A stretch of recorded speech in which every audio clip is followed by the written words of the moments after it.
Olá, sejam bem-vindos a mais um episódio do PBU Podcast, o podcast da PBU dedicado ao setor da biotecnologia. Hoje falamos com Andrea Afonso, cofundadora, CEO e diretora de investigação e desenvolvimento na empresa biotecnológica Dayfield. A Andrea é mestra em genética molecular pela Universidade do Minho, tendo previamente feito licenciatura em engenharia biotecnológica pelo Instituto Politécnico de Bragança. Andrea fez ainda vários cursos em gestão e liderança pela IC Business School, gestão de projetos pelo TecMinho e cruzamento de plantas pela Wageningen University and Research nos Países Baixos. Em 2010, ainda durante o mestrado, cofundou a empresa Dayfield, onde tem trabalhado desde então como CEO e diretora de investigação e desenvolvimento há mais de 13 anos. Andrea, muito obrigado por ter aceito o nosso convite. Eu é que agradeço, Fredilson. Boa tarde e muito obrigada pela oportunidade. De nada. Andrea, vamos fazer uma viagem no tempo então, recuar a dezembro de 2010, uma altura em que todo mundo está preocupado com presentes de Natal e o Ano Novo, e você e o Felipe Vieira decidem criar uma empresa. Falando sério aqui, foi o seu presente ou não tinha mais nada para fazer? Nunca tinha pensado nessa questão natalícia, de facto. Já me ocorreram várias coisas, mas nunca essa ligação com o Natal. Uhum. Mas foi, de facto, não teve nada a ver com o Natal na Oh. altura. Pronto, infelizmente, não é? Estraguei aqui um bocadinho a história, mas isto foi uma necessidade que nós, em dezembro de 2010, tivemos porque já tínhamos passado por diferentes etapas de maturação da ideia de negócio e deparámos-nos com a necessidade urgente de registar a empresa para podermos concorrer a fontes de financiamento. E, portanto, nós tínhamos a ideia inicial de registar a dia 8 de dezembro, Uhum.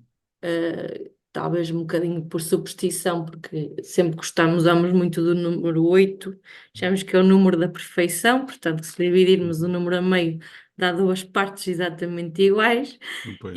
e gostávamos muito do 8 na altura, e ainda hoje, como é óbvio, o 8 é feriado, e portanto acabamos por fazer o registro no dia 7 de dezembro de 2010, sem ter, obviamente, noção de que é que isso implicaria nas nossas vidas em 2024, não é? E Mas como é foi que foi o essa a razão. processo?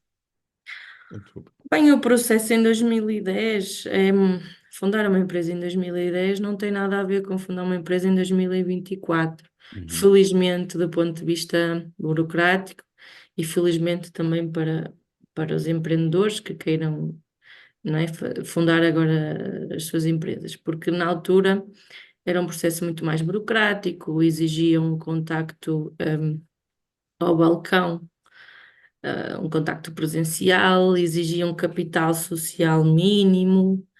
E entretanto as coisas logo, julgo que logo em 2011, 2012, foi muito próximo da data, mas já foi posterior, houve essa alteração, ou seja, agora já não é preciso, como era na altura, capital social mínimo, basta 1 euro para abrir uma empresa, Uhum. em teoria, claro, depois na prática não é assim, como é lógico, e é tudo feito online, as coisas estão bastante mais simples. Mas na altura tivemos de que dirigir-nos a um espaço físico, neste caso foi na cidade de Braga, em que havia a loja da empresa, assim se chamava, e fizemos esse registro e um desafio enorme foi logo a escolha do nome e a aceitação do nome, e passamos por essas etapas, justo de facto, próximos do Natal. Não sabemos se tivemos algum apoio por causa de ser Natal ou não, não é? Mas eu acho que não, porque ficou, foi difícil o registro, principalmente pela escolha do nome. Uhum. Pronto, hoje é claro que estamos aqui a falar, parece algo muito banal, e se formos às empresas na hora, vemos lá assim nomes muito, muito interessantes, nomes disparatados, entre aspas, alguns que combinam as palavras todas e dá assim até uns nomes engraçados. Uhum. E em espaço de 5 ou 6 minutos conseguimos criar uma empresa. Na altura, de facto, a coisa era um bocadinho mais difícil, mas fez-se e cá estamos. Cá está a Dayfeel. Depois, quase 14 anos depois. Só por curiosidade, o que é que significa o nome Dayfeel? E isso era uma questão para o fim. Podemos deixar para o fim. Não, estou a brincar, não temos. Eu digo isso porque Dayfeel é um nome com uma ciência muito profunda. Uhum. Isto é uma piada, obviamente, porque Dayfeel é a junção dos nomes dos fundadores, que é Andrei e Filipe. Ah, ok. Day porque era o meu apelido de criança, de amigos de criança, em Oh. tempo de escola, e Phil de Filipe. E, portanto, nós, como eu comecei por dizer, houve muita dificuldade na escolha do nome e na aceitação do nome, porque Uhum. tudo que são empresas de biotecnologia ou ligadas também à biologia, regra geral, começam por o bio, não é? O bio, Uhum. a gente associa ao in vitro, ao micro, e todos, existe uma panóplia de nomes que estão registados, que começam por estas letras e que não ajudam em nada, porque não permite que haja novos registros. Pois. E nós, como todos, num grupo de amigos, fomos perguntando o que é que, a pedir sugestões, pedimos uma série de sugestões ao nosso grupo de amigos e já não sei exatamente qual fez esta junção, este híbrido este nome e pronto, e ficou no ouvido. O Dayfeel. Depois tivemos um americano que ouviu o Dayfeel e fez um slogan, Dayfeel what? E nós achamos um piadão, isto já estava registado, e portanto é exatamente a origem do nome, portanto não é um nome inglês, não é um nome com uma lógica científica, como eu estava a dizer, a brincar, Uhum. é o nome dos fundadores, sim. Mas se eu puder dar, na minha humilde opinião, eu acho que é um excelente nome. Para já Obrigada. é um nome original, não há nenhum outro por aí, e é um nome que fica mesmo no ouvido. É fácil de pronunciar, até crianças podem pronunciar esse nome. Esses nomes que são muito, muito elaborados e depois as pessoas não conseguem pronunciar. Portanto, pronto, ligeiramente desapontado que não tenha uma raiz científica muito profunda, mas eu estou contente que seja uma junção dos nomes dos fundadores. Voltando aqui um bocadinho para trás na pergunta, agora, por que que decidiram criar, por que que decidiram criar a Dayfeel? Ainda não tinha perguntado o que é que a Dayfeel faz, mas se puder responder essa pergunta com o que é que vocês fazem e por que é que decidiram criar uma empresa, nessa área, por favor. Nós decidimos criar a Dayfeel porque, primeiro, por uma paixão que existia, pela cultura in vitro. Uhum. Houve aqui, e se calhar, sem pensar muito, a verdadeira razão foi esta. Eu tive um contacto com cultura in vitro, não é? Na minha licenciatura em Engenharia Biotecnológica Uhum. e achei o máximo. Achei o máximo a Boa. técnicas, as plantinhas, o poder criar vida em laboratório, pronto, achei de facto o máximo e, e quis aprender mais, ir mais além do que era pedido em termos académicos. Uhum. E depois dá-se aqui depois da cultura in vitro vem a formação, ou seja, do curso, mas vem a disciplina de empreendedorismo, em que nos é pedido para fazermos um projeto de empreendedorismo, embora, que uma curiosidade na altura, não nos foi pedido que fizéssemos nada sobre biotecnologia, foi-nos dito temos que fazer um plano de negócios de uma ideia, seja ela qual for, e era a nossa avaliação, né? Era a nossa avaliação de empreendedorismo. E eu, na altura, empenhei-me mesmo, quis fazer algo sobre cultura in vitro. E fiz um plano de negócios sobre, na altura, a BioRose, que era uma empresa de micropropagação de rosas, porque todas as mulheres gostam de rosas, eu achei que seria um ótimo negócio na altura, pelo menos em termos académicos. E claro que depois isto começa a fomentar outras curiosidades, outra vontade de fazer mais. E depois entra o Filipe, não é? Entra o Filipe na parte de visão de negócio, visão estratégica, claramente muito mais essa visão inicial do que eu. Eu tinha lá está a visão romântica da coisa e ele de facto viu o projeto e eu nesta fase da vida em que se forma ah, ou se gera um plano de negócios de uma ideia e a fase em que ele analisa essa ideia, há aqui uma transição minha em termos académicos que coincide com o fim da licenciatura e o início do mestrado. Pronto, e o que é que significa esta coincidência? Significa que eu começo a ter o meu foco mais no mestrado, não é? Ahm, e ele, por sinal, vê o projeto que, que na altura também, infelizmente, não teve muita aceitação na disciplina, porque não teve grande avaliação, para ser franca e direta. E, na altura fiquei um bocadinho triste, que tive uma nota baixa, porque dizia-me que não tinha viabilidade económica. Isto também depois, se tivermos tempo, ainda podemos falar mais sobre a ironia do destino, mas o que acontece é que ele pega então na ideia e submete a um concurso, a um Ideia Lab, um concurso de ideias de negócio, em que somos selecionados e acabamos por ter a sorte de ter uma equipa de formadores de análise financeira, estratégica, de mercado, pitch, e assim começa esta aventura, não é? E começamos então a ganhar competências mínimas, mas começamos a ganhar competências para irmos mais além do que era a ideia de negócio. Uhum. E assim começa esta aventura, mas começa claramente por uma paixão académica, da cultura in vitro.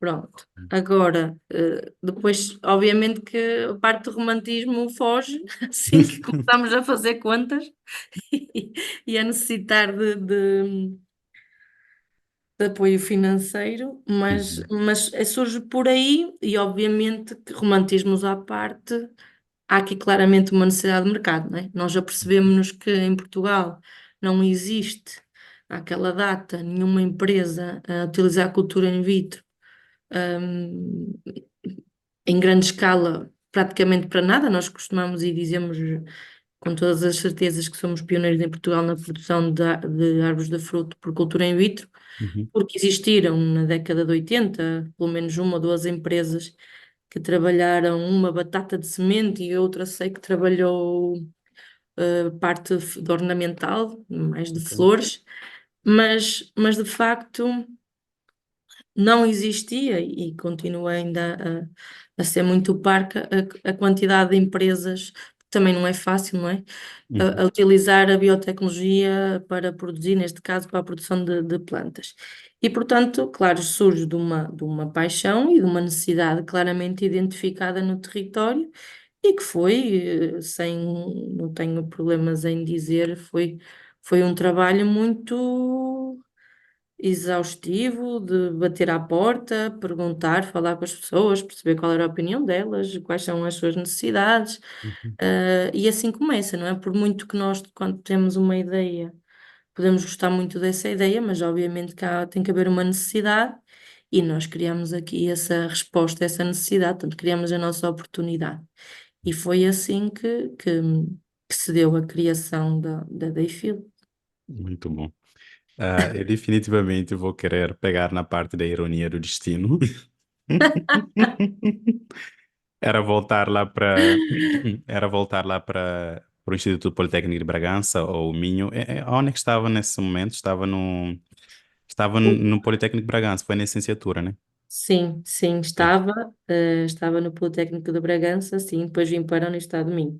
Era voltar lá e dar um discurso de formatura, qualquer coisa do gênero. Ah, olha, criei minha empresa aqui. Não, já dei, de Ah, facto, já oh. dei. Aliás, eu tenho, não desfazendo ninguém, eu tenho um carinho muito, muito, muito grande por Bragança. Eu costumo dizer que é a minha segunda casa e o Politécnico de Bragança, obviamente, também. E porque sempre, pronto, isto foi um episódio de realmente, na altura, na disciplina de empreendedorismo, não tive muita sorte, não.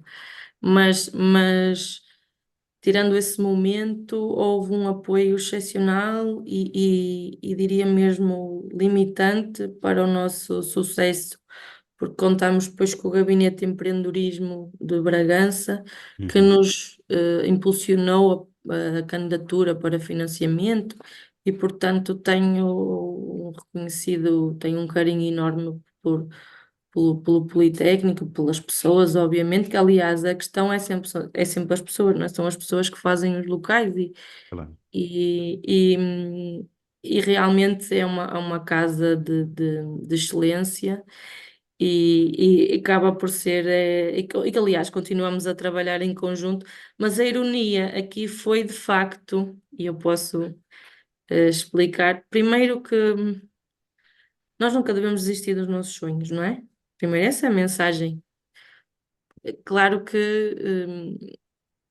vamos ouvir e devemos ouvir o que nos diz a sociedade, o que nos diz a família e os amigos, mas não devemos também eh, focar-nos apenas nisso. Também Claro.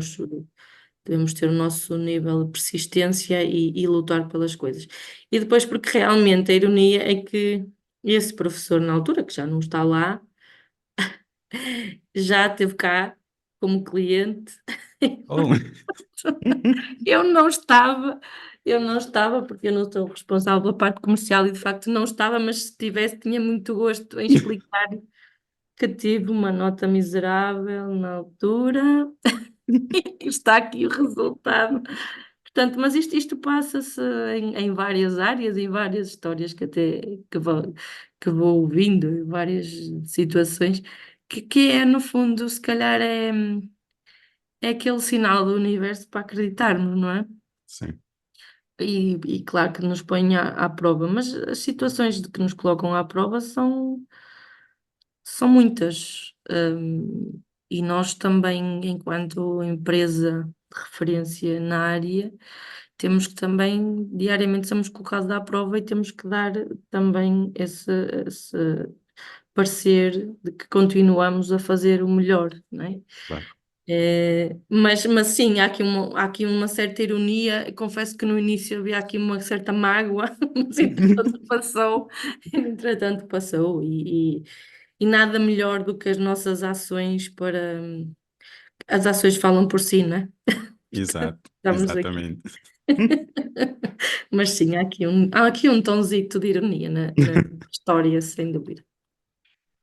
André, você mencionou há pouco a parte do financiamento. Pronto, a paixão também tem que sobreviver ao financiamento, porque é como a empresa sobrevive. Pelo meu entendimento, pronto, eu fiz doutoramento, ou estou a fazer doutoramento em estudo de plantas e faço muito micropropagação como parte do meu estudo. E sei que isso é algo muito caro, porque precisamos de meio para o cultivo da planta, precisamos de câmaras de crescimento, sejam esses walk-ins ou sejam as estufas, terra e tudo mais. Como é que foi conseguir financiamento para tudo isto e tentar fazer algo à escala ou escalável? ahm, Nessa altura, em 2010, que eu imagino não havia muito financiamento para a biotecnologia em geral. Essa é uma boa questão e eu vou tentar explicar em, sem, sem parecer que a coisa foi fácil, que eu sou muitas vezes acusada de que explico as coisas de uma forma muito fácil. E isto foi tudo menos fácil, ok? Não? Mas nós fácil e demorado, porque nós voltando a 7 de dezembro de 2010, da fundação, portanto, o ano de 2010 está praticamente passado, como dizias, Fredilson, Natal, não tinha pensado nisso, né? Natal e acabou, e estamos em 2011. Em 2011 temos uma candidatura feita por nós, por se calhar foi por isso que foi reprovada, sem experiência, num projeto europeu que tinha como objetivo também financiar parte da instalação que é reprovada, e perdemos aqui basicamente um ano, Uhum. 2011. Ahm, Se falamos hoje, ainda bem que foi reprovado, porque de facto não estava bem estruturado e íamos ter problemas futuros. Oh. É o que eu digo, costumo dizer, nada acontece por acaso, não é? Uhum.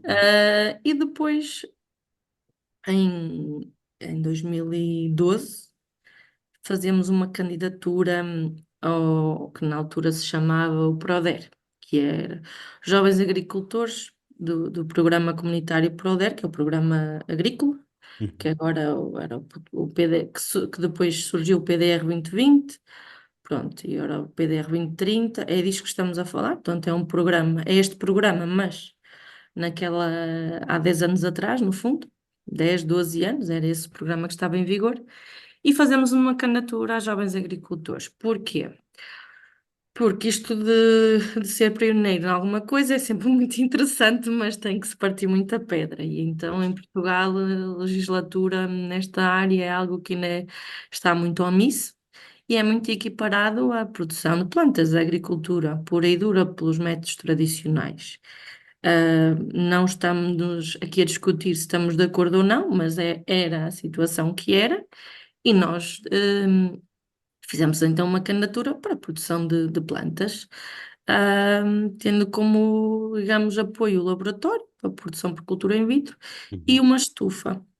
E, portanto, isto é feito em 2012, salvo erro ali, ainda tivemos aí uns meses a preparar o projeto, e tivemos a resposta num dia muito interessante, que é o dia do fim do mundo, que Ok. era o 21 de dezembro de 2012. Que Perfeito. não sei se se recorda, mas havia assim uma profecia qualquer que o mundo ia acabar nessa Sim. altura. Se eu não estou em erro, era o 21 de dezembro de 2012. E pronto, o mundo acabou para alguns, não é? E para nós começou nesse, nesse Pois. dia. Eu só queria fazer aqui um parênteses, que é, de dezembro de 2010 já estamos em dezembro de 12.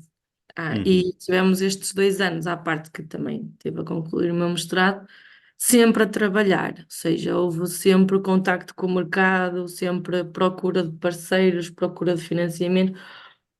A mensagem é um trabalho de facto exaustivo, Uhum. não esperamos que as coisas nos caíssem do céu, não é? E depois então, aí sim, aí de facto renascemos nessa data, porque tivemos, como éramos uma empresa por dois jovens, hum,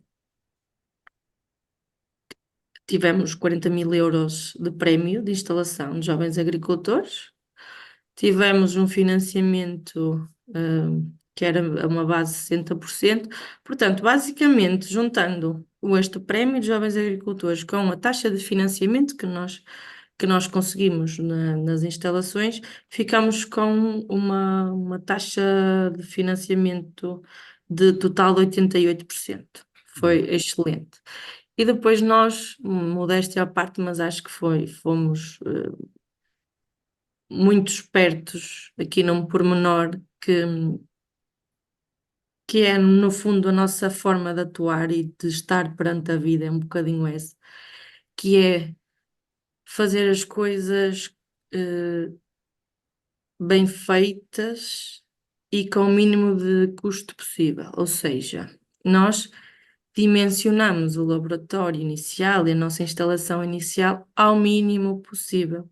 Uhum. Para quê? Para não necessitarmos de financiamento externo, não necessitarmos de financiamento bancário ou até de financiadores. não é? Pessoas, como se chamam agora, os business angels, essas Uhum. ações de capital, porque é assim, agora é um tema muito comum e, aliás, as empresas de biotecnologia conseguem, não é? Conseguem muito financiamento e bem, por aí. Nós tivemos algumas reuniões, mas não conseguíamos financiamento porque éramos uma empresa nova a começar e eles queriam a empresa já numa fase, em aceleração. Se calhar a fase em que a Dayfil está agora. Eles Uhum. queriam isto em 2010, 11, 12 e não estava, não é? Não tínhamos essa capacidade. E depois também porque hum, nós queríamos uh, financiamentos bancários, mas além de que não tínhamos garantias, porque nós não tínhamos dinheiro, eu estava, vamos lá ver, eu tinha, ora bem, eu acabei a minha licenciatura com 20 anos, com 21 fundei a Dayfil, portanto, Uhum. obviamente não tínhamos dinheiro e continuamos sem ter, como é lógico, como Uhum. qualquer jovem da nossa idade. Claro. E então não tínhamos banco nenhum que aceitasse o risco da ideia, não é? Não Uhum. havia.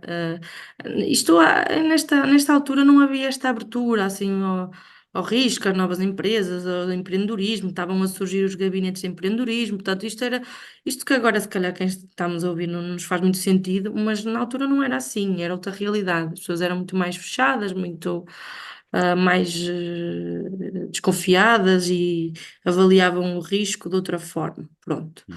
E havia ainda há um bocadinho aquela ideia errada de que não vais fazer porque podes falhar. Quer dizer, falhar faz parte do processo. Pronto, mas havia isso. E, portanto, a fonte de financiamento foi esta. Foi de facto um Proder que nos alavancou. E também os outros 12% que faltavam, não é? Que eu falei nos 88. Esse dinheiro nós conseguimos, esse financiamento com prémios. Nós tivemos Ah, ok. 3 prémios de empreendedorismo, Uhum.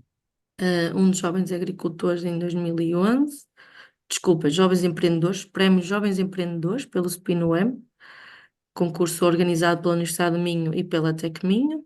E Uhum. depois tivemos o concurso Poliempreende, que ainda hoje existe, que é um concurso a nível dos politécnicos, um concurso nacional, em que ganhamos o primeiro regional e o segundo a nível nacional. E, portanto, essa junção de dinheiro deu para ficarmos financiados a 100%. E, claro, quem conhece a Dayfil, ou quem tem ou quem já viu imagens, nós estamos numa zona rural, Pois. estamos numa zona rural em com propriedades nossas Uhum. e portanto também começamos precisamente por ter custos fixos zero e tivemos esse cuidado, como não tínhamos dinheiro, também não nos endividarmos, ou a empresa neste caso, e nós próprios também, porque estávamos a começar, era uma situação muito, muito sensível. Portanto, no fundo, foi um processo demorado, com sucesso, resultou, mas é a prova de que é possível começar do zero, eu diria. Se é fácil, não. Não é fácil e a necessidade aguçou o engenho, não é? Se nós tivéssemos não sei quantos milhares de euros. Nós começamos com um investimento que não chegou aos 200 mil euros, Uhum. portanto, muito, muito baixo, não é? Para quem constrói um laboratório de biotecnologia e uma unidade de aclimatação, como era as estufas, porque fizemos mesmo por isso, para ser o mais baixo possível. Agora, claro que se tivéssemos mais dinheiro, se calhar fazíamos uma coisa maior, mas também não teríamos, muito possivelmente, capacidade de gestão, Uhum. que é algo que também é preciso aprender e é algo que falha muitas vezes nos empreendedores quando têm acesso a dinheiro, que é preciso saber geri-lo, não é só ter dinheiro, é preciso Pois. saber gerir esse dinheiro. Mas pronto, o investimento foi este. foi assim que começou. Obviamente que até ao momento já se gastaram muitas centenas de milhares de euros em instalações, em equipamentos, em melhorias, em ampliações. Mas foi isso que nos permitiu começar sem ter problemas com a banca ou grandes custos fixos. Foi esta estratégia do pequenino, que eu diria que foi crucial. Muito bom. Uma, uma estratégia que parece ter resultado muito bem. Na verdade, fiquei com essa. Quando vi que vocês estavam localizados na Póvoa do Lanhoso, fora de qualquer dos parques de tecnologia, de ciência e tecnologia que existem aí em Braga, ou das incubadoras, a minha primeira pergunta foi por que que não foram para uma incubadora e foram lá para essa zona rural mas agora já percebi. Ah, e se calhar vou mudar a pergunta para outra que é quais foram as dificuldades de vocês quererem criar a vossa empresa de raiz? Porque se calhar numa incubadora tinham lá mais materiais e infraestruturas próprias já criadas. Quais foram as dificuldades de vocês criarem de raiz numa zona longe, assim, digamos assim, de outras infraestruturas de ciência? Eu percebo, a questão, e nós, como eu disse, como de 7 de dezembro de 2010 a dezembro de 12, Uhum, fizemos também essa análise toda, ou seja, nós tivemos e tínhamos inclusive algumas rendas pagas, em parte de ciência e tecnologia, ok. nomeadamente aqui em Guimarães, na altura no Ave Parque, Spin Park, porque também fruto desses prémios que ganhamos. Tivemos também na altura o convite para ir para a Incubo, para os Arcos de Valdevez, custo zero, só que aí não tínhamos estufas. Ou seja, hum, nós podíamos ir para parques de ciência e tecnologia, o que seria se calhar numa primeira instância aquilo que seria o mais óbvio de escolher, não é? Mas ou tínhamos custos fixos altos, porque também tínhamos que pagar rendas desses espaços, coisa que aqui não tivemos, não é? Uhum, Ou não tínhamos terrenos para estufas, porque assim é uma empresa de biotecnologia vegetal, mas tem um objetivo final agrícola, não é? Precisa claro. de espaço. E, portanto, o facto de estarmos numa zona rural, que se foi inicialmente pensado que foi, em termos custos fixos mais baixos possíveis, hoje, eu não me faz sentido ver a Dayfil noutro tipo de territórios, tanto é que nós já te compramos, já vamos fazer a expansão das nossas instalações e vamos Uhum, continuar numa zona rural. Porquê? E também pegando nas dificuldades, porque obviamente também as há. Ah, nós, ah, primeiro, temos uma paz de espírito aqui. Aqui o nosso trânsito são vacas e ovelhas e, boa. portanto, não há semáforos, não há caos de trânsito, não há nada disso. Uhum, Depois estamos muito bem localizados, apesar de estarmos numa zona rural, porque estamos a menos de 30 minutos, quer de Braga, quer de Guimarães, estamos a um pouco mais de uma hora do Porto. Portanto, estamos bem localizados, uhum, temos bons acessos, que isso é essencial. Temos alguns problemas de cobertura de rede, que já foi pior, felizmente.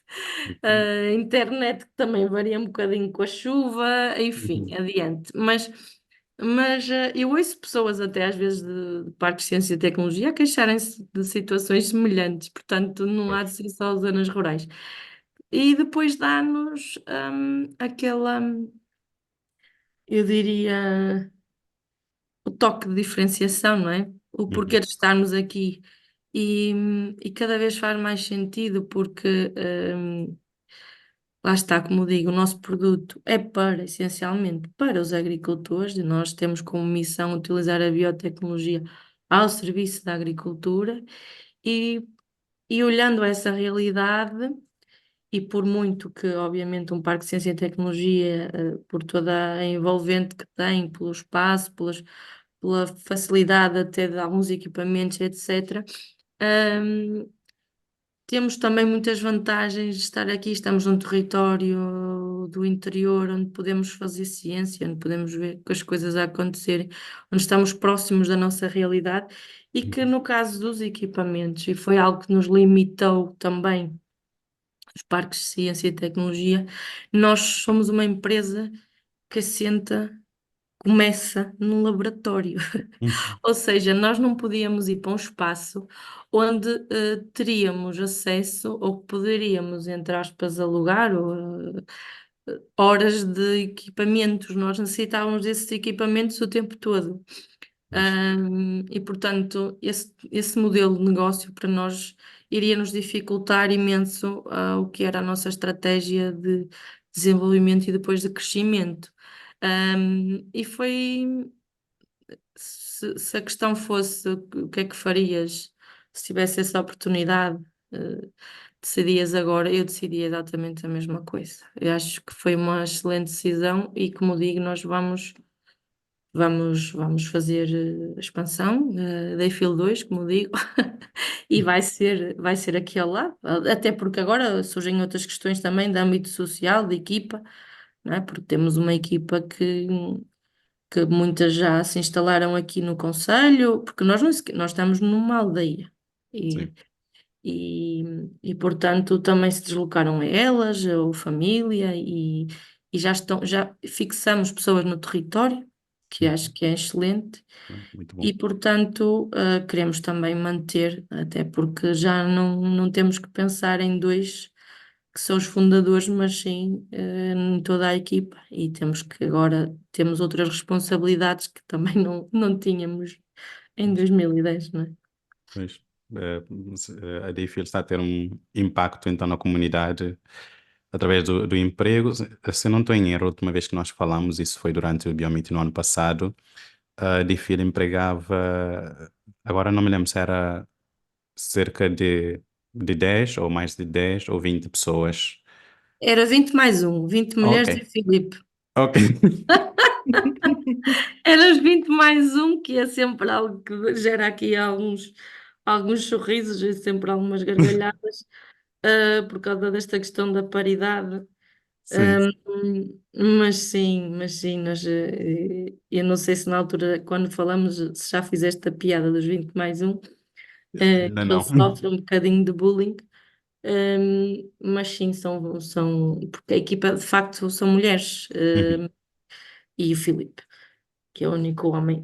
Até ao momento, nada uhum, contra, atenção, para quem vai ouvir, não, nada contra homens, é só mesmo que de facto são trabalhos muito minuciosos, uhum, muitos deles muito repetitivos, e de facto reconhecemos, eu acho que isto é unânime, em que há aqui algumas características de manuseamento cujas mulheres têm tendencialmente, não estou a tirar nenhuma característica aos homens, mas que têm tendencialmente já mais aptidão, serão mais sensíveis. Mas, pronto, a nossa realidade é esta, não vale a pena estar a esconder. Aliás, quem conhece a empresa sabe que é maioritariamente feminina, mas nada, e nada contra a paridade, e pretendemos também ter aqui mais homens e equipa. Portanto, o que nos interessa é que seja uma boa equipa, independentemente se são homens ou mulheres. Portanto, isso na verdade não interessa rigorosamente nada. É uma coincidência, mas é o que é. A realidade é esta. Portanto, já é uma equipa grande. uhum, É uma equipa grande que tem, cuja equipa mais focada na produção também são pessoas muito aqui da zona, não é? Daqui mesmo aqui da aldeia uhum, ou de aldeias próximas. Obviamente que nós contratamos pessoas de todo lado, dependente também do perfil que necessitamos, mas temos muitas pessoas a trabalhar, em particular na produção, que são mesmo aqui da aldeia de Cerzedelo, ou são da Envolvente, ou do concelho vizinho, uhum, e temos também esse impacto social que é reconhecido pelo município, é reconhecido também pelas pessoas, somos muito acarinhados, embora as pessoas aqui não percebam muito bem o que a gente faz, só bem frasquinhos de um lado para o outro lado, mas, mas ficam muito admirados e sabem, e só há aqui um café na aldeia, não é? E as pessoas param ali muitas vezes a perguntar e sabem onde é que é da IFIL e trazem aqui as pessoas Muito bom. e sem perceber muito bem o que é que fazemos, mas somos muito acarinhados, notamos isso e nós também gostamos desse calor humano que às vezes nas grandes cidades acaba por não se notar, não é? Pois, olha, muito bom. Eu fico muito contente em ouvir isso. Vocês estão numa zona relativamente remota, mas mesmo assim a Dayfield tem estado a fazer várias cooperações com outras empresas, também com instituições académicas de investigação. Como é que chegam nessas cooperações e tem alguma coisa assim de destaque que fizeram recentemente? Sim, nós de facto temos uma rede de trabalho. Nós gostamos muito de trabalhar em equipe. E Uhum, quando dizemos isso, não é só, obviamente, a nossa equipa, mas trabalhar em parceria. E nós, desde logo, isto foi sempre a nossa. Lá está. É muito a nossa imagem e semelhança.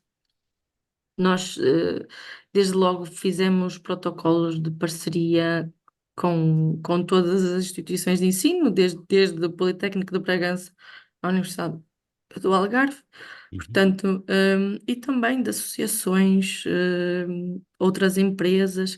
Como é que isto surge? De facto, é esta, perfeita noção de que se queremos ir longe, temos que ir em grupo, temos que ir unidos, não é? Não uhum, nos podemos fechar, e não faz muito sentido, obviamente, que as empresas têm o que são os seus segredos industriais e tudo mais, independentemente da função, mas têm que se unir, têm que trabalhar, em conjunto, pensando sempre que todas ganham, não é? claro. O que aconteceu foi que nós, então, desde que nos fundamos até o momento, fomos sempre fazendo estas parcerias, estes protocolos. Não só em projetos de investigação e desenvolvimento, mas também receber alunos, Uhum, apoiar a formação de alunos. Portanto, fomos também trabalhando esta, que eu acho que é uma parte social importante também social e estratégica, porque parte da equipa que está aqui hoje a trabalhar são ex-alunos que fizeram os seus estágios daqui e ficaram. muito bom. Pronto, e, portanto, foi sempre essa a nossa estratégia, porque eu acho que nós temos que estar atualizados em todas as matérias e devemos trabalhar em conjunto e procurar valências, não é? E ter estas parcerias que são estratégicas para todos. Portanto, Uhum, não, andamos todos a fazer o mesmo, mas, e eu também, enquanto responsável, né, assumindo a direção da investigação, desenvolvimento e inovação, quer dizer, nós só conseguimos inovar e criar coisas efetivamente inovadoras, não é só no papel, se tivermos os parceiros certos. E, portanto, foi um bocadinho que foi sempre esta a nossa lógica, e foi isso que nós fizemos desde o início, inclusive, como estavas a dizer, Fredson, com outras empresas, ou seja, é um bocadinho às vezes difícil perceber como é que nós, enquanto empresa, como é que a Dayfield fez parcerias com empresas de panificação, do agroalimentar, bem, das mais diversas áreas, do uhum, têxtil, porque, porque realmente eu pessoalmente adoro misturar áreas e produtos novos e boa. dar novas aplicações às plantas, aos extratos, ver aqui ahm, novas potencialidades. Claro que, à parte de eu gostar ou não, depois há que focar, não é? Há que Claro. ter algum foco num produto, porque as empresas, obviamente, que têm que criar produtos. E Uhum, esse tem sido sempre o nosso lema e o nosso desafio, ou seja, vamos criar sinergias, criar projetos em conjunto, projetos de ideia, projetos de cooperação, formação, imensas tipologias de projetos, mas vamos sempre, a nossa equipa aqui sabe disso, tem que surgir pelo menos um produto do nosso projeto. Portanto, esse é o nosso objetivo, né? E nós só consideramos que temos sucesso num projeto quando chegamos a um produto ao mínimo, dependendo do estado de maturidade científica do projeto, Hum, mínimo um protótipo. Pronto, este é o nosso objetivo interno e que só ouvindo outros parceiros de outras áreas que trabalham, seja a física, desde a química, a mecânica, a acústica, a área têxtil, a parte de panificação, tudo que possam imaginar, só ouvindo outros parceiros é que nós conseguimos perceber as necessidades também desses parceiros e criar coisas em conjunto, porque eu sou biotecnóloga, claro que eu estou muito, ou estava muito formatada porque era a biotecnologia, mas se ouvimos outras pessoas de outras áreas, embora que muitas das vezes não percebemos a linguagem técnica, mas também não interessa, cada um percebe da sua e pois. estamos todos em prol de um trabalho. E assim surgem estas parcerias e temos, há pouco falaste de reconhecimento de impacto. Tivemos agora o Previne Grape, que foi um projeto que tinha como objetivo chegar a um biofungicida de aplicação na vinha. É um Uhum, projeto de ID que foi feito com o Instituto Politécnico de Bragança, com a empresa JNA, João Nicolau de Almeida e Filhos, mais conhecida como a Monte do Xisto, com a Sograp, que dispensa apresentações, não é? uhum, E com a Advid, a Associação da Vinha e do Vinho em Vila Real, e portanto, com estes parceiros, este projeto ganhou o prémio de Projeto de Inovação do Ano pela revista Essência dos Vinhos e de 2023. Portanto, é algum reconhecimento do trabalho que tem sido feito. E de facto, nós também, eu considero que crescemos a uma velocidade rápida, de facto, também devido a estas parcerias que temos, também devido a estes trabalhos em conjunto que nos permitem entrar noutros mercados, conhecer outras realidades, ver outras aplicações e estar sempre a procurar coisas novas. Mais e mais há sempre esta ambição. boa. Eu acho que a ideia da colaboração com outras empresas, empresas e instituições, acho que é extremamente importante para abrir os nossos horizontes, que às Sim, vezes porque está um bocadinho. a maioria das pessoas e dos alunos e os jovens que até estão na área ou que querem seguir investigação, muitas vezes também não sabem deste tipo de iniciativas ou não percebem, ou não conhecem, não é? Não percebem, não conhecem, a realidade das empresas. Uhum, As empresas, qualquer empresa que se preze, independentemente da área, e que queira crescer e que queira ser referência, tem que inovar, e tem que ter os seus projetos de investigação. E investigação não é só nas biotecnologias, né? A investigação é nas áreas todas. E eu acho que falta um bocadinho este conhecimento, porque há a ideia de que vem tudo que só se faz investigação, ou que a maioria da investigação é feita nos centros de investigação, nas entidades de ensino e nos seus laboratórios, que também é feita, obviamente, mas faz-se diariamente, em muitas empresas e está na agenda das empresas que efetivamente se querem destacar com produtos inovadores e querem continuar a evoluir. Portanto, exato. falta esta noção que é para também os próprios jovens poderem até se calhar tentarem se focar na investigação nas empresas, não é? Uhum. Também acho que precisa-se. Sim, não, definitivamente. Acho que isso foi um dos pontos também que foi levantado durante uma das discussões no Biomeet no ano passado, que era fazer essa sinergia entre as empresas e os estudantes que saem da universidade, porque há um gap também entre os skills, entre as competências dos alunos que saem, e o que se pede nas empresas. Inclusive, existem algumas empresas, nossos associados, que dão formação mesmo em site, porque os alunos não saem com esse preço. Acho que é uma excelente ideia. Vocês colaboram com com diferentes instituições e fazem investigação em diferentes projetos, mas lá na Dayfield, como vocês fazem micropropagação, quais são as principais plantas que vocês fazem, em que vocês fazem a propagação? E também se puder me dizer a tendência desde 2010 para 2023, se calhar é melhor, porque ainda estamos no início do ano. Como é que foi o crescimento no tipo de plantas? A tendência Isso é uma questão pertinente, porque a tendência de produção de plantas Uhum. é ditada não pela nossa vontade, mas pelas necessidades de mercado, não é? Não, claro. E nós, quando começamos, aliás, antes de começar, termos o laboratório,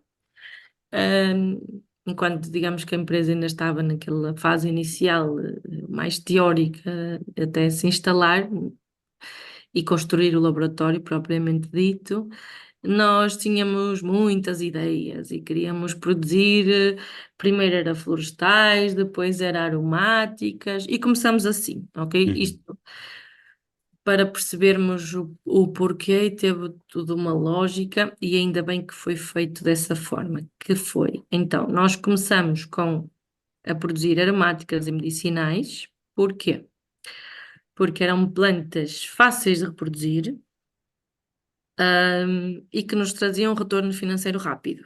Ok. Esta foi a estratégia, foi produzir plantas fáceis, obviamente plantas fáceis são das baratas, não é? Uhum. Mas que nos trouxessem algum retorno, porque a Defil é uma empresa 100% privada e precisava e precisa e precisará de vender e vender e vender para, obviamente, ter fundo de maneio e ter tesouraria. Portanto, nós Claro. começamos por aí. E depois, também por estratégia nossa, começamos então a produzir plantas mais difíceis, portanto, plantas de difícil reprodução, nomeadamente linhosas, não é? E começamos aqui a tendência, com isto então nós começamos nas aromáticas e medicinais e fomos migrando para as árvores de fruto. Porquê? E qual é a estratégia? Nós optamos sempre e continuamos a optar por plantas de difícil reprodução, porque se são difíceis, têm maior valor acrescentado Uhum. e haverá menos concorrência, digamos Uhum. assim, mas mais pelo valor acrescentado que essas plantas têm e pelas características, além da dificuldade, que lhes conferem esse tal valor acrescentado. Por exemplo, o castanheiro, não é? O castanheiro, é uma planta, que tem imensos problemas, aliás, às vezes uma pessoa brinca, as plantas têm mais doenças que as pessoas, bom, mas de facto trabalhamos com porta-enxertos e híbridos, Uhum. resultam do cruzamento entre castanheiro europeu e japonês, sativa e granata, que, cujo híbrido então apresenta resistência à doença da tinta, conhecida Phytophthora cinnamomum. Pronto. E nós estamos aí nesse campeonato, ou seja, estamos focados em plantas de valor acrescentado, que também não deixam de ser um bocadinho plantas de nicho. Ou seja, o que é isto de nicho?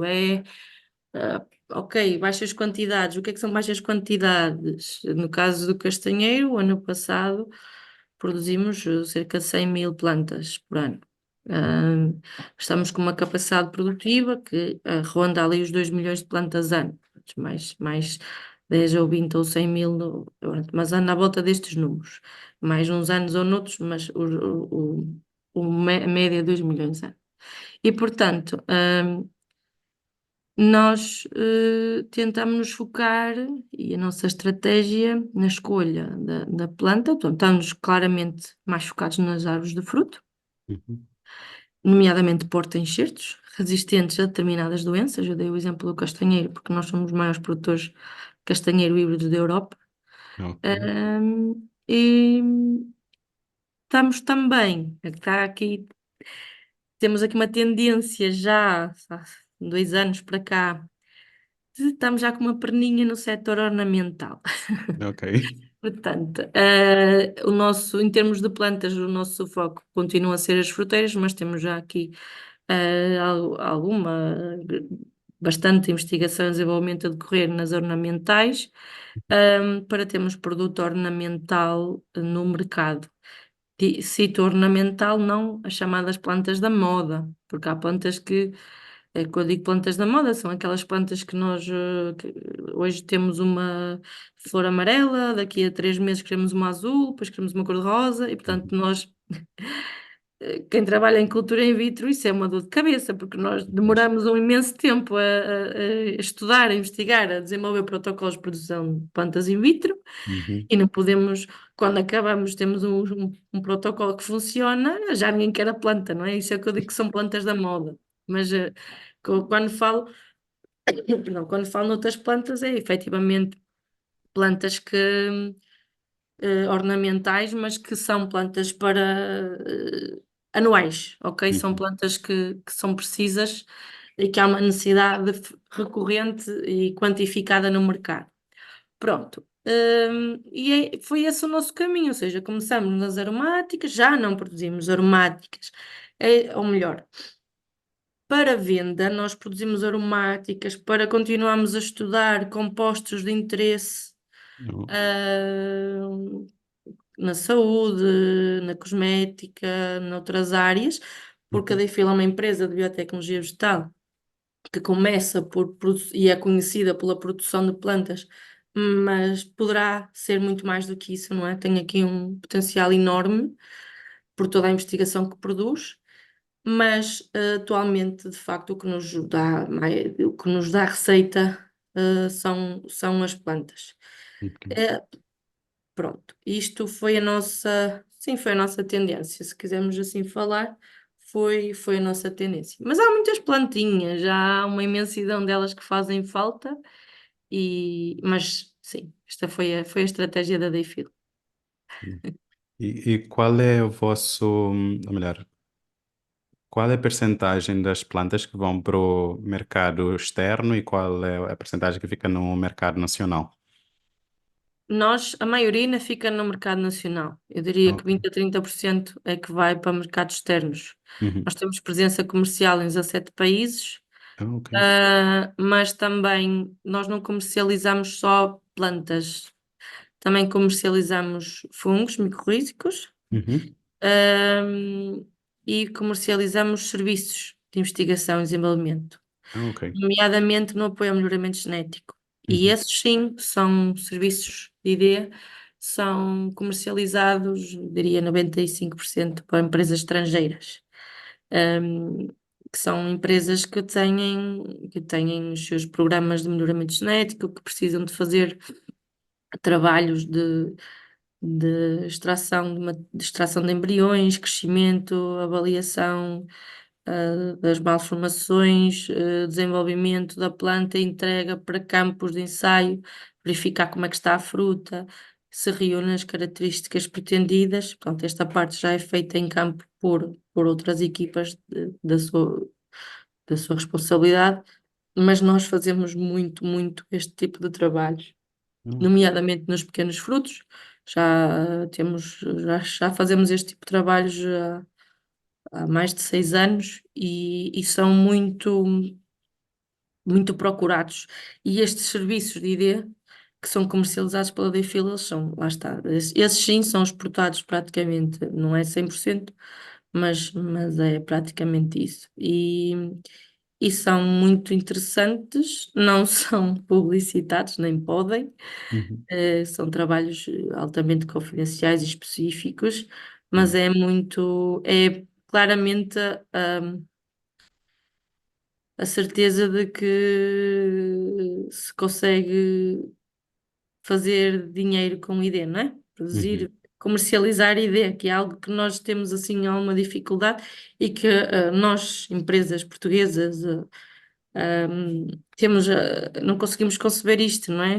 Nós achamos que o conhecimento é gratuito e que é difícil capitalizar, é difícil valorizar o ID e nós felizmente temos conseguido valorizar, mas é de facto, culturalmente são empresas estrangeiras.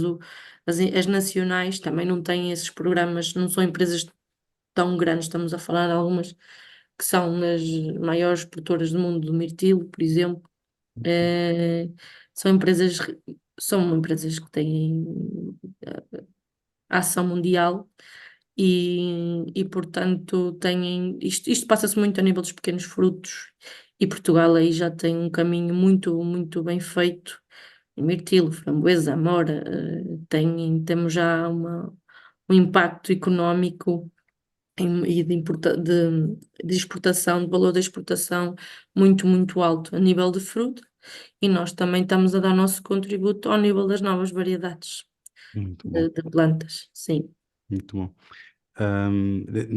Nessa parte, ahm, acho que foi ainda no início deste ano, a Comissão Europeia, aprovou uma proposta para excluir plantas, desculpa, as plantas editadas com as novas ou geradas através das novas técnicas genómicas da mesma categoria de plantas geneticamente modificadas, que para já foi um grande ganho. No entanto, os deputados sugeriram banir, fazer um banimento total, ou banir totalmente, todas as patentes de plantas geradas por NGTs, ahm, o que suponho que vai ser uma grande dor de cabeça para as pessoas que trabalhem exatamente em produzir plantas que serão patenteadas. Como é que você acha que isso vai agora afetar o vosso negócio, pronto, da Difil e também do mercado em geral de plantas melhoradas? Eu, é um tema muito sensível. Uhum, E eu, em particular, tento estar muito atenta, ao que se passa a nível de políticas europeias e tento estar por dentro. Já tive até a oportunidade de falar com alguns eurodeputados, e realmente preocupa-me, porque a única coisa que nós estamos a fazer é perder competitividade. Ninguém ganha nada com isto. E depois há aqui uma campanha muito grande de desinformação, o próprio Parlamento Europeu vai, não sei, por peritos, não sei quem são, quem é que passa algumas informações, porque de facto são tremendamente erradas, algumas delas, e, e vejo esta situação com preocupação e ao mesmo tempo com alguma ironia, porque nós, da IFIL, fazemos parte de um projeto, que tem parceiros mundiais, tem a uhum, Universidade de Tóquio, tem duas universidades em Itália, tem em caso nacional, tem a Faculdade de Ciências do Porto, que é o líder do projeto, uhum, tem a Faculdade também a Nova de Lisboa, a Deifil, que é a única empresa que entra no consórcio, a trabalhar em melhoramento genético, do arroz para ser tolerante à seca, sim. precisamente utilizando o CRISPR-Cas9.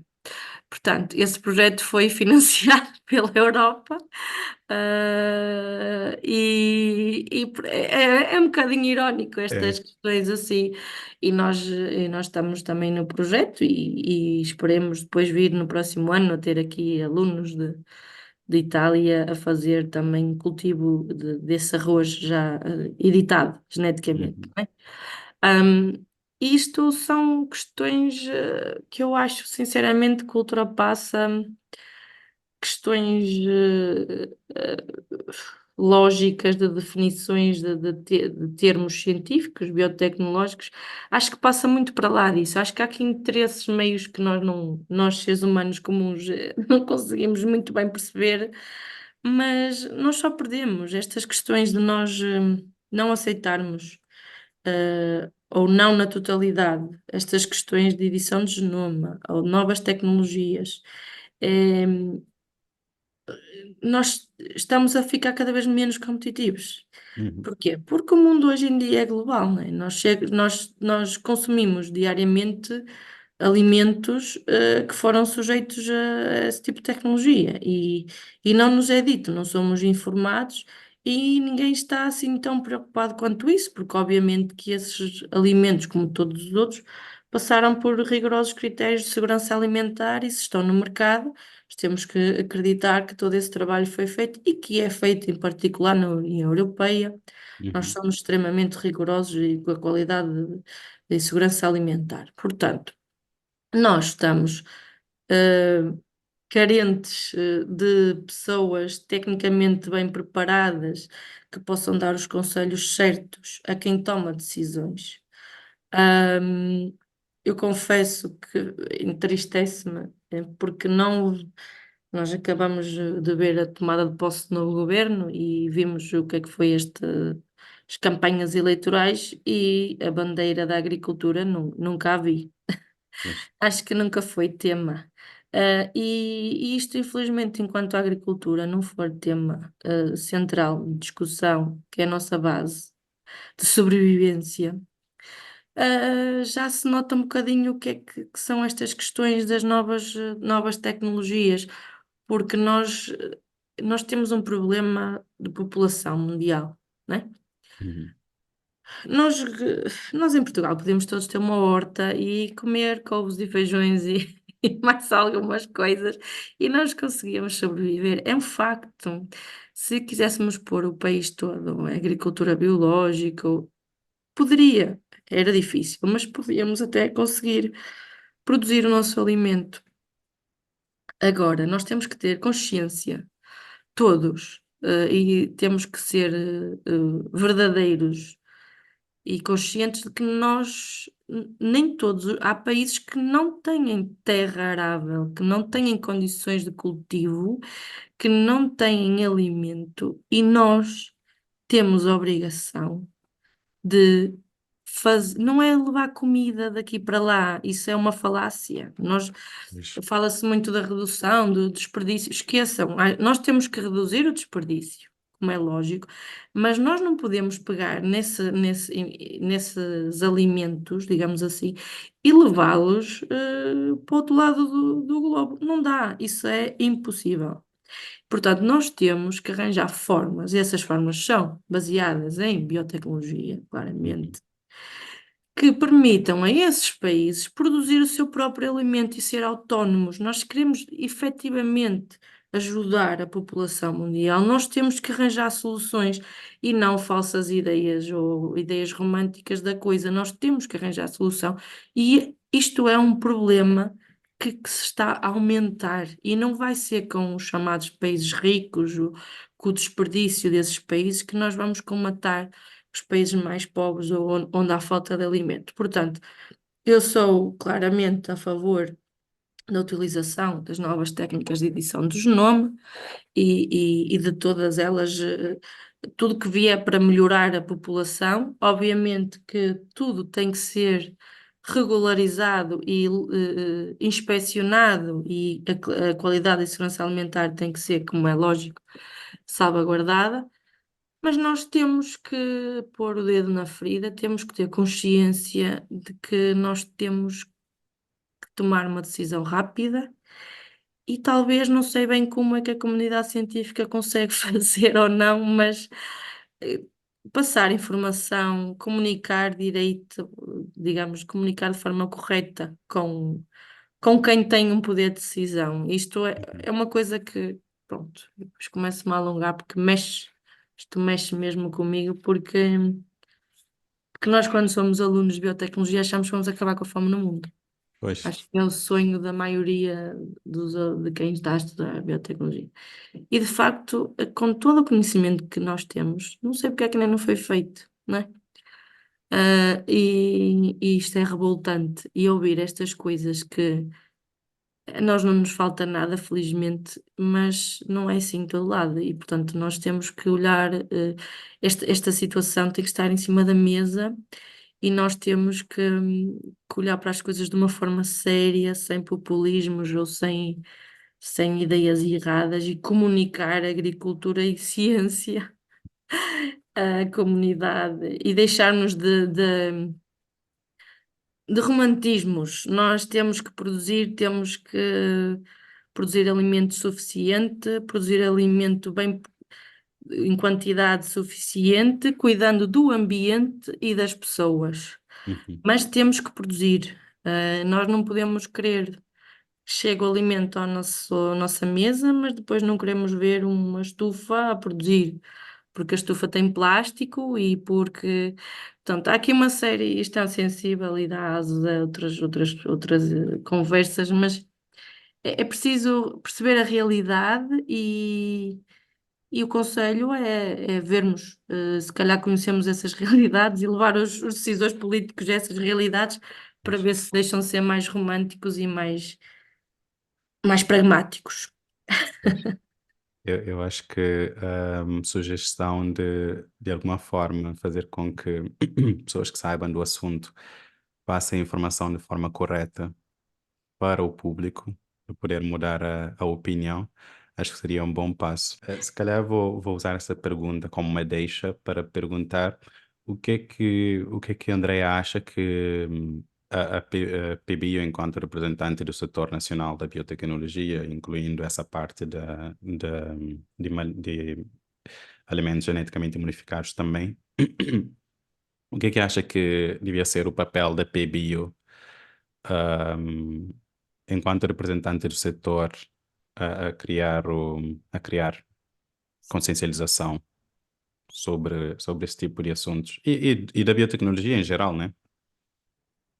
Sim, a PBio,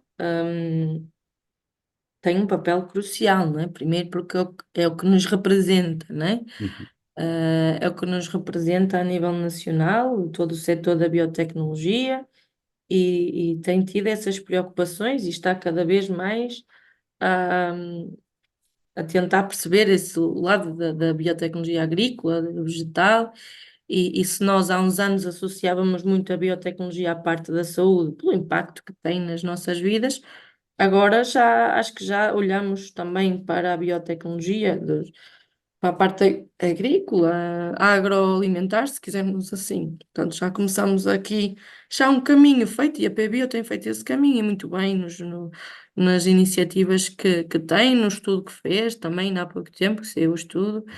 Ahm, Terá que continuar, obviamente, e eu acho que a PBio pode tentar comunicar mais com a sociedade em geral, ou seja, estes eventos que são para empresas de biotecnologia e que são ótimos e que têm que continuar a existir, como é lógico, mas podem também surgir eventos com a sociedade em geral, de uhum, forma a divulgar e acabar aqui com alguns mitos, digamos assim, porque e quando digo mitos, falamos desta questão das novas, da utilização de novas tecnologias para a produção de alimentos, mas outros mitos também, ligados à própria biotecnologia no seu todo, até para quem quer fundar empresas, né?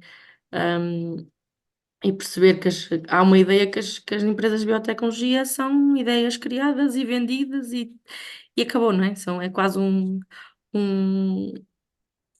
uma criação de propriedade intelectual e que é comercializada e ponto final. E a biotecnologia resulta em produtos, resulta em serviços, e, e é lucrativa, não é? Isto temos que passar, obviamente que há um investimento inicial e um retorno inicial mais lento, que noutras áreas não há, mas é possível ter uma empresa de base biotecnológica e financeiramente estável e lucrativa, pronto, porque as empresas existem para dar lucro, vamos aqui florear a coisa, as empresas existem para dar lucro.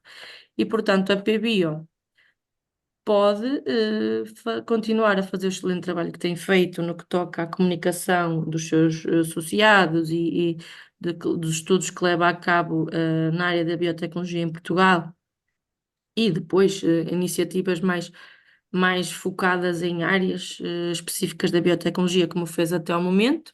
mas acho que pode sim, acho que tem espaço aí para melhorar mais com a sociedade em geral. Se calhar para ajudar a desmistificar estas algumas ideias erradas, e quem sabe até destas questões de edição de genoma e tudo mais. Colocar uma série de players, quem sabe até deputados, decisões políticas a ouvir, e pode ser que todos juntos, aqui com a nossa energia e com o nosso poder de argumentação, consigamos dar aqui um apoio para que estas novas políticas sejam incluídas. Quem sabe, há coisas que começam de pequenas iniciativas, Tá. portanto fica essa dica. Se precisarem da Dayfeel, é só dizer. Muito obrigado pelas dicas e pela disponibilidade. André, já estamos mesmo a chegar ao fim deste episódio. Antes, vou fazer uma última pergunta. Deixei a melhor pergunta para o fim. Estou a brincar. Tchan, tchan, tchan, tchan. E a pergunta é, que conselho daria para empreendedores que estão interessados em seguir uma carreira em biotecnologia? Isso é uma pergunta difícil. Difícil não é que eu não tenha uns 50 mil conselhos que podia dar e estragar aqui já o dia todo. Mas, mas o conselho não, que não é propriamente exclusivo para empresas de biotecnologia, mas, Uhum, mas aplicando também o setor. hum, Primeiro é que pensem se realmente querem avançar com, com uma ideia de negócio. Por que é que eu digo isto? Porque o ser empreendedor, e eu acho que isso é uma ideia um bocadinho errada, ser empreendedor não significa que nós temos que criar empresas. Nós devemos ser empreendedores, mesmo em tudo que fazemos na vida, para começar, mas até noutras empresas, no nosso dia a dia, nós devemos empreender. Não significa que nós não podemos estar numa instituição, numa empresa, numa função, e devemos ser empreendedores. Portanto, o empreender não significa que tenhamos que propriamente constituir uma empresa, porque constituir uma empresa é é um desafio que, para quem é de biotecnologia, é um desafio acrescido, porque dificilmente um biotecnólogo tem noções de gestão, de estratégica de mercado, ou seja, o conselho que eu daria era, primeiro, reflitam se realmente querem ou não, ou se é uma ideia passageira, ou se qual é o vosso nível de vontade, porque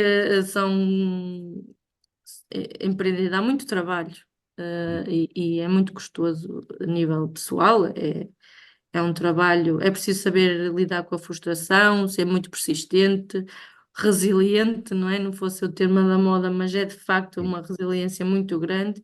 E exige muito trabalho, muita adaptação, muita gestão emocional também.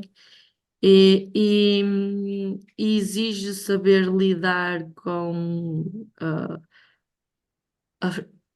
a falha, os falhanços, as derrotas, porque nós só sabemos o que é ganhar se sabemos que é perder.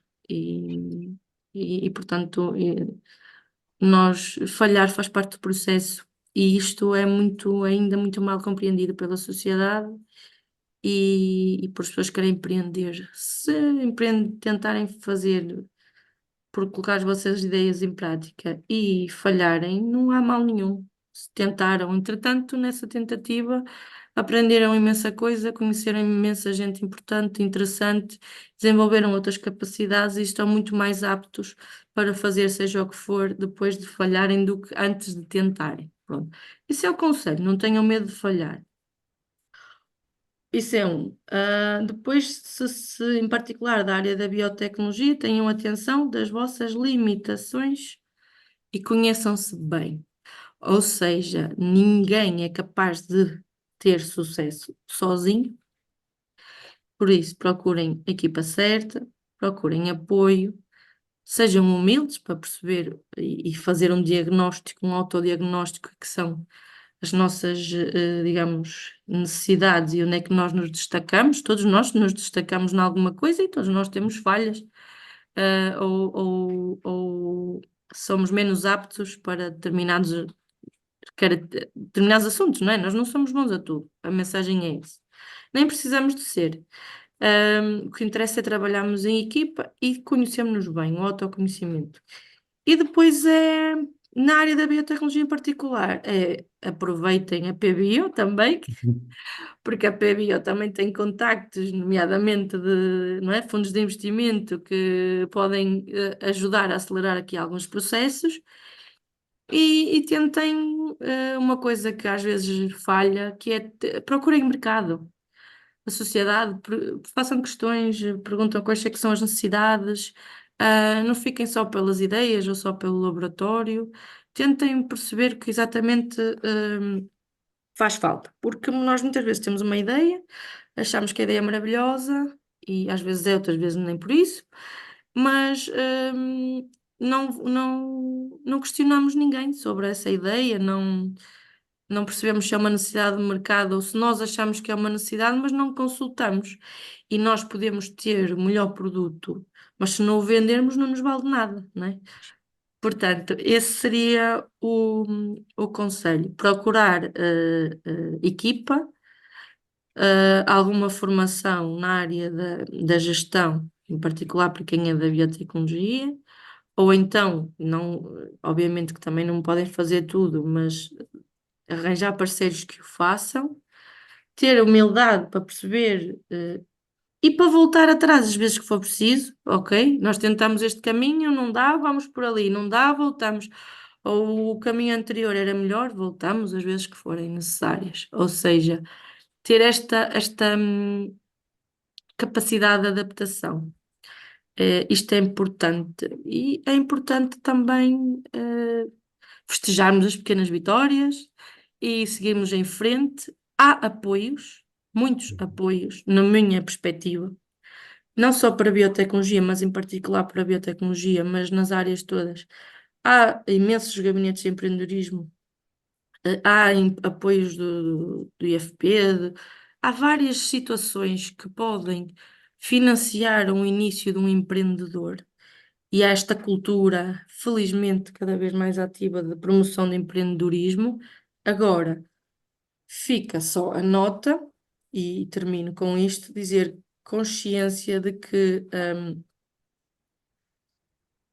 queremos e fazemos por isso e esforçamos-nos diariamente para que isso aconteça, sempre com a humildade de perceber que estamos a traçar o nosso caminho e que estamos a aprender e que há haver dias piores, dias melhores, em que somos seres humanos, nem sempre estamos no nosso melhor, mas continuar, a persistência é a chave. Mais que a inteligência, a chave é a persistência e a capacidade de adaptação às diferentes situações. E termino aqui o chá das 5. Muito bom. Olha, muito obrigado pelos conselhos. Eu acho que as pessoas que estiverem a ouvir este episódio vão, vão achar isso útil.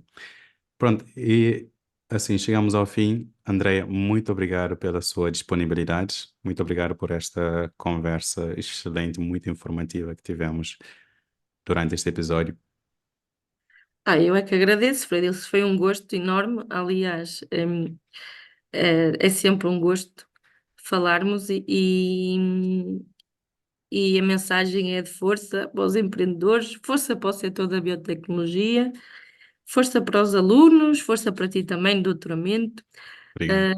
numa área tão linda, não é? Que nós estamos aqui É verdade. suspeitos, mas façamos o melhor que conseguirmos com a consciência de que estamos a fazer o que é correto e tentamos deixar a nossa pegada no mundo, não é? E Exato. E obrigada por tudo. De nada. Aos nossos ouvintes, muito obrigado por escutarem e até o próximo episódio.